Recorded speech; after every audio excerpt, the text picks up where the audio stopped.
Yo, what's up guys? It's Cain Perez, and we're here live from the crack house. So now we can shake these up. When do you feel most like yourself? I feel like I'm most myself when I'm just in my routine, I guess, like my day-to-day routine, whatever I gotta do. Like, I kinda always have an idea of how I'm gonna plan my day, like get up, go to the gym, or get up, go to work. It's like, get my goals for the day accomplished, which like for me personally, it's like do some type of work, go to the gym, create something. Create some type of music or create some type of content. I try to do that every single day. So I feel like I'm most myself when I'm just following my program, I guess I could say. Any crazy stories about meeting celebrities?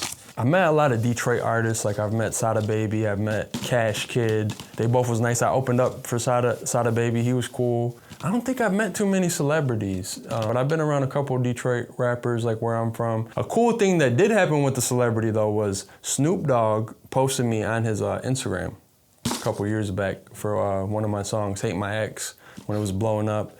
Snoop Dogg put that on his page, so that was cool. Leslie Jones too, I think. I'm not sure if that's her name, but Leslie something, she posted me too, so Eminem's that's been cool. And oh yeah, I met Eminem's brother. That was cool too. I just did a movie thing with him kinda, so that was cool.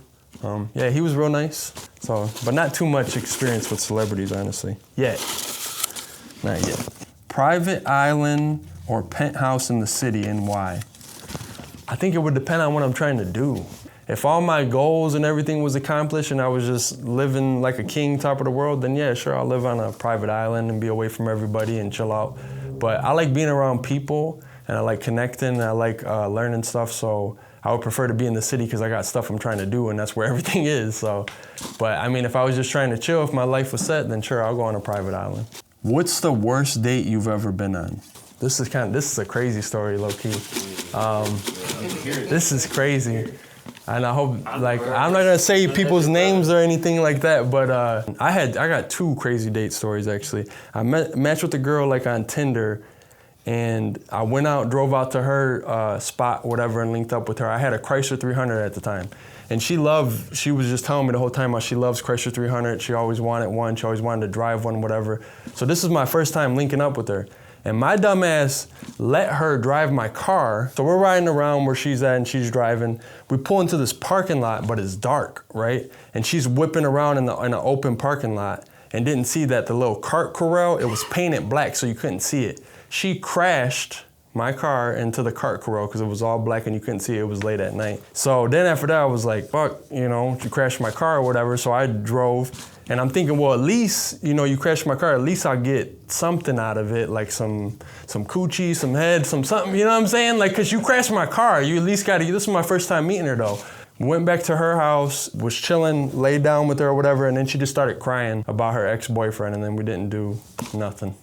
That was probably the worst date that I've ever been on. That was terrible. The other worst date that I've been on was I also matched with, all my worst dates have been matching online. Don't try to date online. Meet people in person. The other worst date I ever been on was I went to go link up with a girl to go bowling, and from the first time I went to go bowl, my pants ripped from my knee to my crotch. First bowl I went there. So then I had to leave from there and go get pants, but by the time I got back, they was already done. She still let me hit at the end of the night, so that's kind of crazy.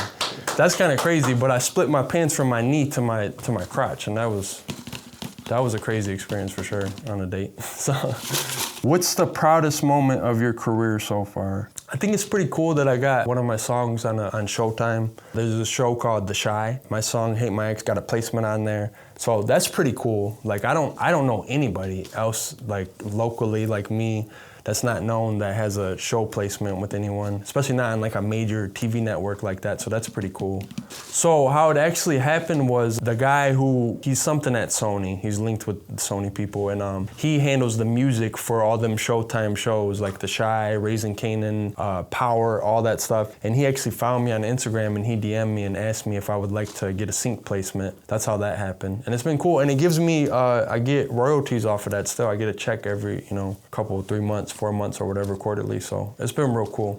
What do you think happens when we die? Oh, you guys are getting deep. I don't know.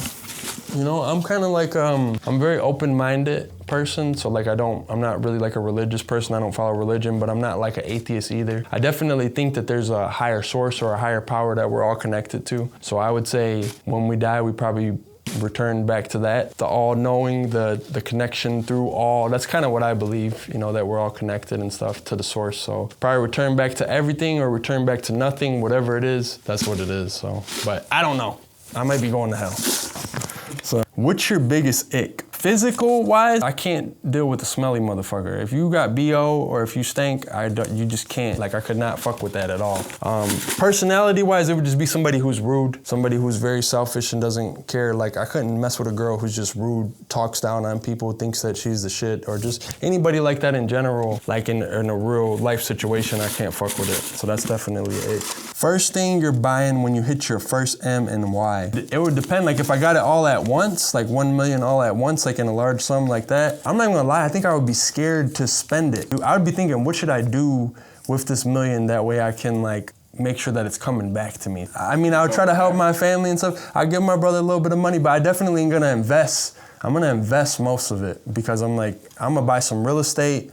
I'm gonna buy something that's making me some type of money back.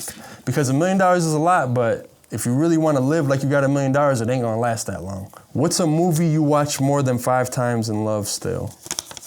The Goonies. I love that movie.